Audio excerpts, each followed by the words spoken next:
તો નમસ્કાર સાથી મિત્રો, ફરીથી એકવાર સ્વાગત છે આપનું ગુજરાત અપડેટ ચેનલની અંદર। તો દોસ્તો, આજનો વિડીયો ગુજરાત માટે ખૂબ જ મહત્વપૂર્ણ રહેવાનો છે। તો આજના વિડીયોની અંદર શું સીએમ બદલાશે મિત્રો? એલપીજીની મોટી ખુશખબર, ખેડૂતોને એક સાથે 2 હપ્તા 2 લાખ સુધીની લોન માફ, મોદી સરકારની મોટી જાહેરાત વગેરે સમાચારની માહિતી આપવામાં આવી છે। તો વિડીયો પસંદ આવે તો વિડીયોને લાઈક કરી આપણી આ ચેનલ ગુજરાત અપડેટને સબસ્ક્રાઇબ જરૂરથી કરી લેજો મિત્રો। તો દોસ્તો, પહેલી હવામાન ખબરની વાત કરીએ તો એક સાથે બે આગાહી મિત્રો। તો ગુજરાતના જાણીતા હવામાન નિષ્ણાત અંબાલાલ પટેલે આગામી 24 કલાક દક્ષિણ ગુજરાત માટે ભારે રહેવાની શક્યતાઓ દર્શાવવામાં આવી છે। આ સાથે નદીઓમાં પૂરની શક્યતાઓ પણ વ્યક્ત કરી છે। તો બીજી બાજુ હવામાન નિષ્ણાત પરેશ ગોસ્વામીએ પોતાની આગાહીમાં જણાવ્યું છે કે રાજ્યમાં 16 થી 20 જુલાઈ સુધી અતિ ભારે વરસાદ થશે મિત્રો। તો કેટલાક વિસ્તારોમાં 15 ઇંચથી વધારે વરસાદ પડે તેવી આગાહી કરવામાં આવી છે મિત્રો। તો દોસ્તો, ત્યારબાદની હવામાન ખબરની વાત કરીએ તો રમણીક વામજાએ અતિવૃષ્ટિ અને ભયંકર આગાહી કરી છે મિત્રો।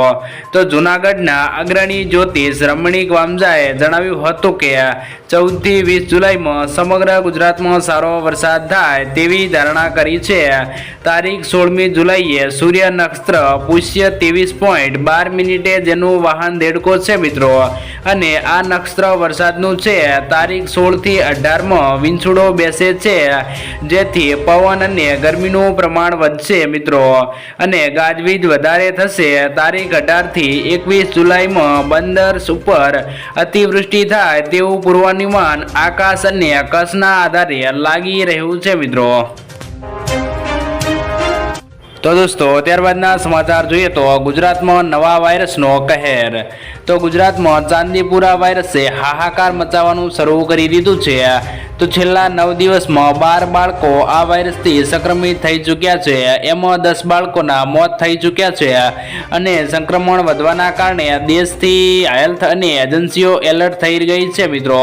તો ગઈ 16 જુલાઈ 2024માં ચાંદીપુરાના વાયરસથી 8 બાળકોના, અને આજે એટલે કે 17 જુલાઈએ ગોધરા, ગાંધીનગર અને મહેસાણાના બાળકોના મોત થતાં રાજ્યનો મૃત્યુઆંક 11 થયો છે। તેમજ અત્યાર સુધીમાં 14 શંકાસ્પદ કેસ આવી ચૂક્યા છે, જ્યારે રાજસ્થાનમાં 2 કેસ છે અને એમાંથી 1 બાળકનું મોત થયું છે, અને મધ્યપ્રદેશનું બાળક સ્ટેબલ છે મિત્રો। તો દોસ્તો, ત્યારબાદના સમાચાર જોઈએ તો મોંઘવારીમાં થયો મોટો વધારો। તો મિત્રો, ચોમાસામાં ટામેટા અને લીલોતરી શાકભાજીની આવક ઓછી આવવાના કારણે છેલ્લા ઘણા સમયથી ભાવ આસમાને પહોંચ્યા છે। વેપારીઓના જણાવ્યા મુજબ ટામેટાની આવક ઓછી આવવાના લીધે ભાવમાં વધારો થવા જોવા મળ્યો છે મિત્રો, જેમાં ટામેટાએ સેન્ચુરી વટાવી દીધી છે। અન્ન અને નાગરિક પુરવઠા વિભાગના અધિકારીઓ ગોપકરણની નિંદ્રામાં રહેતા હોવાથી છેલ્લા કેટલાક સમયથી શાકભાજીમાં કૃત્રિમ રીતે વધારો કરી રહ્યા છે, જેનાથી ગૃહિણીના બજેટમાં પણ અસર જોવા મળી છે મિત્રો। તો દોસ્તો, ત્યારબાદના સમાચાર જોઈએ તો અહીંથી ઝડપાઈ 100 રૂપિયાની નકલી નોટો। તો ગુજરાતમાં નકલી નોટ મળવાના કિસ્સાઓ વધી રહ્યા છે। નકલી નોટો બજારમાં ફરતી કરવામાં આવે છે। આ દરમિયાન આવો વધુ એક કિસ્સો સામે આવ્યો છે મિત્રો। તો ઓલપાડ પોલીસે નકલી નોટ મેળવી છે। પોલીસે બજારમાંથી 100ના દરની 97 નોટ સાથે એક યુવકને ઝડપ્યો છે। આ આરોપી બજારમાં નોટ વટાવવાનો હતો તે પહેલા જ ઓલપાડ પોલીસની મહિલા ટીમે દરોડા પાડ્યા હતા, અને નોંધનીય છે કે આ આરોપી જાતે જ નોટો છાપી વટાવતો હતો મિત્રો। તો દોસ્તો, ત્યારબાદના સમાચાર જોઈએ તો શું સીએમ બદલાવાના છે મિત્રો? તો રાજ્યના મુખ્યમંત્રી બદલાશે તેવી ચર્ચાઓ ફરી એકવાર ચાલી રહી છે। આ પહેલા કુંવરજી બાવળિયાને મુખ્યમંત્રી બનાવવા માટે પીએમને પત્ર લખવામાં આવ્યો હતો। તો અલ્પેશ ઠાકોરને નાયબ મુખ્યમંત્રી બનાવવા માટે તેમના ટેકેદારો માંગ કરી રહ્યા છે। તો પૂર્વ મંત્રી પુરુષોત્તમ સોલંકી અને ધારાસભ્ય હીરા સોલંકીએ કહ્યું છે કે કોળી સમાજના નેતાને મુખ્યમંત્રી બનાવશો તો સારું છે, પરંતુ તમામ હવે હાઈકમાન્ડ ઉપર આધારિત છે મિત્રો। તો દોસ્તો ત્યારબાદના સમાચાર જોઈએ તો માનવ કલ્યાણ યોજના. તો દોસ્તો માનવ કલ્યાણ યોજનામાં 10 વ્યવસાયો માટે જુદા જુદા રીતે સહાય આપવામાં આવે છે.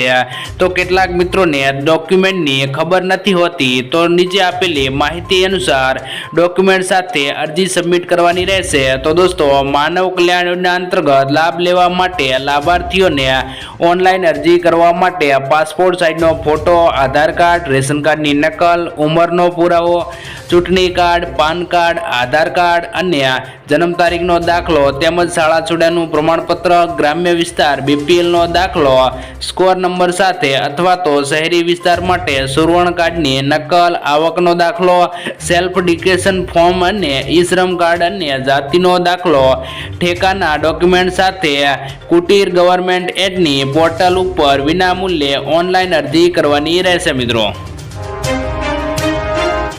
તો દોસ્તો ત્યારબાદના સમાચાર જોઈએ તો નાના સાહસિકોને 15 મિનિટમાં મળશે લોન. જો તમે નાના પાયે બિઝનેસ ચલાવો છો તો તમને SBI તમારા માટે ઓફર લઈને આવ્યું છે. માત્ર 15 મિનિટમાં લોન મળશે. દેશની સૌથી મોટી સહકારી બેંક SBIએ SMEની સુવિધા આપવા માટે એક નવું અભિયાન શરૂ કર્યું છે. સ્ટેટ બેંક ઓફ ઇન્ડિયાએ તેનું નામ MS સહજ રાખ્યું છે મિત્રો. આ અભિયાન હેઠળ નાના ઉદ્યોગોને માત્ર 15 મિનિટમાં SBI પાસેથી લોન મળશે મિત્રો. તો દોસ્તો ત્યારબાદના સમાચાર જોઈએ તો બજેટ થયું તૈયાર, મોઢું મીઠું થયું મિત્રો.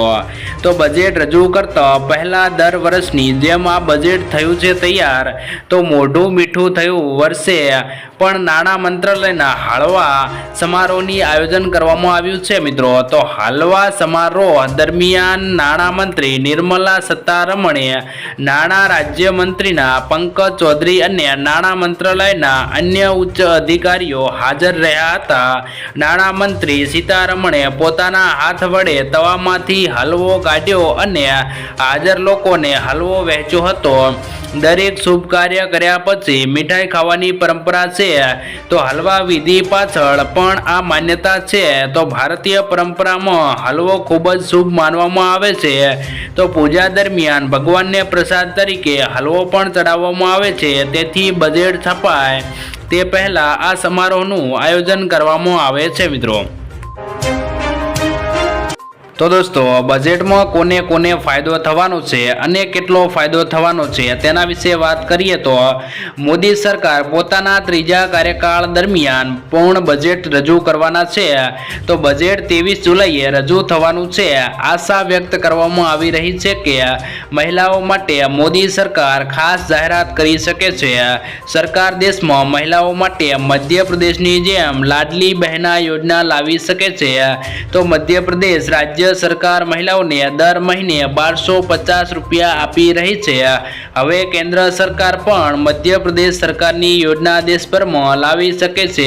આશા છે કે સરકાર 23 જુલાઈએ રજૂ થનાર બજેટમાં મહિલાઓ માટે લાડલી બહેના યોજનાની જેમ કોઈ અન્ય યોજના લાવી શકે છે. સરકાર બજેટમાં ઇન્કમ ટેક્સના રાહત આપવાની સાથે કિસાનો, યુવાનો, મહિલાઓ માટે મોટી જાહેરાત કરી શકે છે. સરકાર મહિલાઓ માટે આ યોજનાની જાહેરાત કરી શકે છે.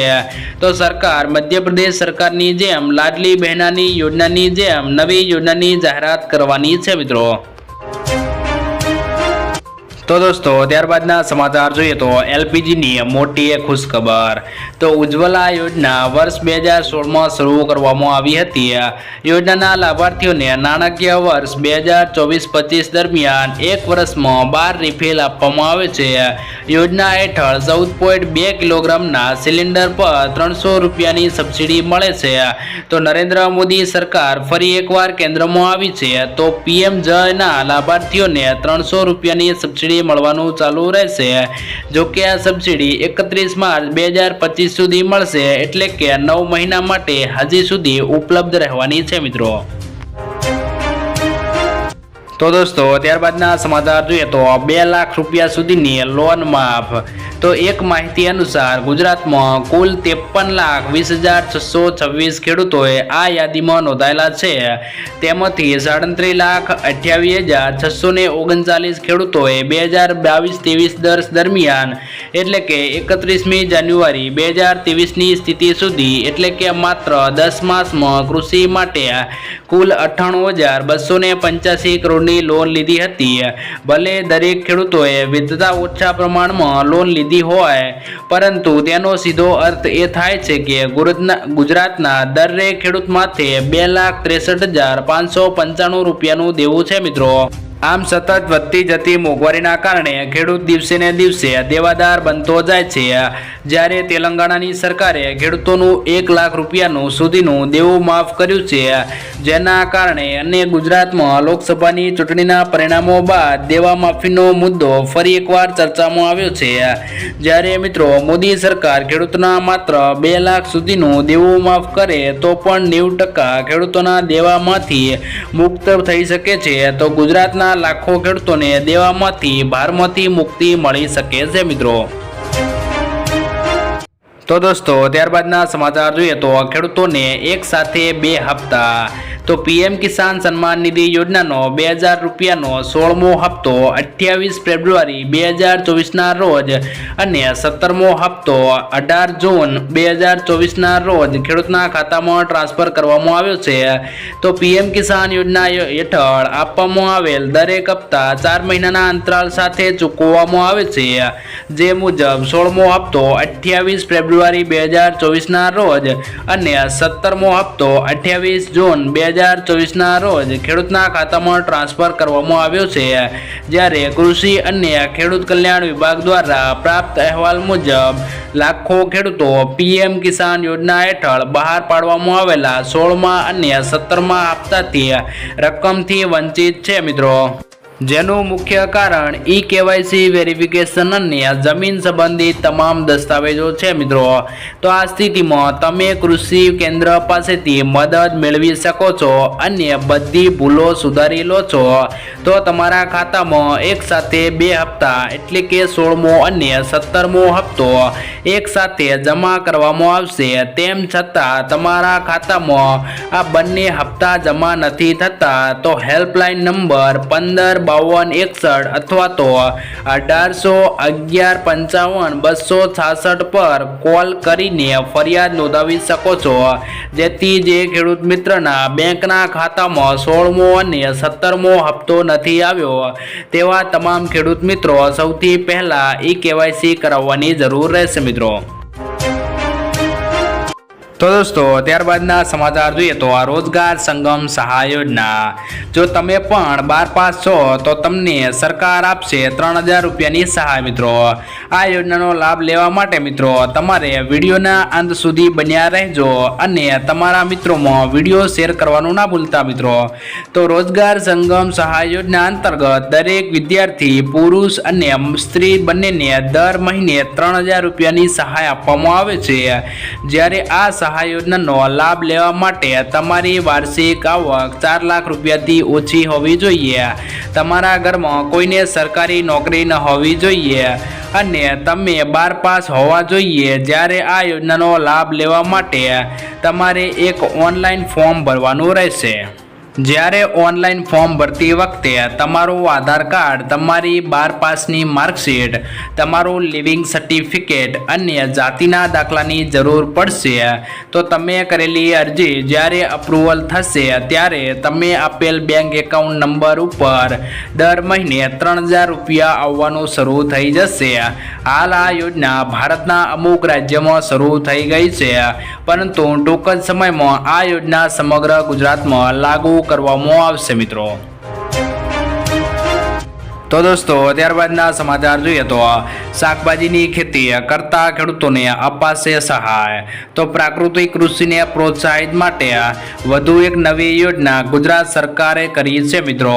તો શાકભાજી પાકોમાં પ્રાકૃતિક કૃષિને પ્રોત્સાહન આપવાની યોજના અમલમાં મૂકવામાં આવી છે. તો ગુજરાત સરકાર પ્રાકૃતિક પદ્ધતિથી કૃષિની શાકભાજીની ખેતી કરતા ખેડૂતોને આપવામાં આવશે સહાય મિત્રો. તો પ્રાકૃતિક પદ્ધતિ શાકભાજીની ખેતી કરતા 44 ખેડૂતોને બિયારણ અને શાકભાજીની પ્રાકૃતિક ખેતીના પ્રોત્સાહન માટે 20,000 રૂપિયાની પ્રતિ હેક્ટર સહાય ચૂકવવામાં આવશે. શાકભાજી પાકોમાં પ્રાકૃતિક કૃષિને પ્રોત્સાહન આપવાની યોજના માટે અંદાજપત્રમાં 1,000 લાખની રકમ જોગવામાં આવી છે મિત્રો. તો રાજ્યના દરેક નાગરિકને પ્રાકૃતિક ખેત પદ્ધતિથી ઉત્પાદિત થતા પ્રોત્સાહન આપવાની યોજના માટે કરેલા શાકભાજી પાકો મળી રહે તે માટે અમલવારી કરવામાં આવી છે મિત્રો. તો દોસ્તો ત્યારબાદના સમાચાર જોઈએ તો પીએમ વિશ્વકર્મા યોજના. તો મિત્રો હાથ વડે કારીગરી કરતા તમામ કારીગરોને પીએમ વિશ્વકર્મા યોજનાનો લાભ લઈ શકે છે. આ યોજના અંતર્ગત રજીસ્ટ્રેશન બાદ લાભાર્થીઓને પીએમ વિશ્વકર્મા સર્ટિફિકેટ અને આઈડી કાર્ડ આપવામાં આવશે. કૌશલ્ય ચકાસણી પછી લાભાર્થીઓને 15,000ની ટૂલકીટનો લાભ આપવામાં આવશે. લાભાર્થીઓને દૈનિક 500ના સ્ટાઇપેન્ડ બાદ બેઝિક કૌશલ્ય તાલીમ આપવામાં આવશે. બેઝિક કૌશલ્ય તાલીમ બાદ લાભાર્થીઓને 18 મહિનાની મુદત સાથે 1 લાખ સુધીની કોલર ટેલર ફ્રી લોન મેળવવા માત્ર બનાવવામાં આવશે મિત્રો. તો દોસ્તો ત્યારબાદના સમાચાર જોઈએ તો મોદી સરકારની મોટી જાહેરાત. પીએમ મોદીએ ગુજરાત બાદ રાજસ્થાનમાં પણ અનેક કાર્યક્રમો યોજ્યા હતા. આ કાર્યક્રમમાં મોટી સંખ્યામાં ખેડૂતો પણ જોડાયા હતા. જેમાં વડાપ્રધાને 2,000નો હપ્તો મોકલ્યા હોવાના સમાચાર આપ્યા હતા. પીએમએ માહિતી આપી હતી કે ભારતમાં યુરિયાની જે થેલીની કિંમત 266 રૂપિયા છે તેની કિંમત પાકિસ્તાનમાં આશરે 800 રૂપિયા, બાંગ્લાદેશમાં આશરે 720 રૂપિયા, ચીનમાં આશરે 2100 અને અમેરિકામાં આશરે 3,000 રૂપિયા છે. તો સરકાર યુરિયાના ભાવ સંદર્ભે આપણા ખેડૂતોને પરેશાન નહીં થવા દે. જ્યારે હાલમાં ગુજરાત રાજ્યના ખેડૂતોને યુરિયા ખાતર પર 50%ની સબસિડી આપવાની ગુજરાત સરકાર દ્વારા જાહેરાત પણ કરવામાં આવી છે મિત્રો. તો દોસ્તો આજના વિડીયોની અંદર આટલું જ. જો વિડીયો પસંદ આવ્યો હોય તો વિડીયોને લાઇક કરી દેજો અને આવા ખેડૂત સમાચાર માટે આપણી આ ચેનલ ગુજરાત અપડેટને સબસ્ક્રાઈબ જરૂરથી કરી લેજો.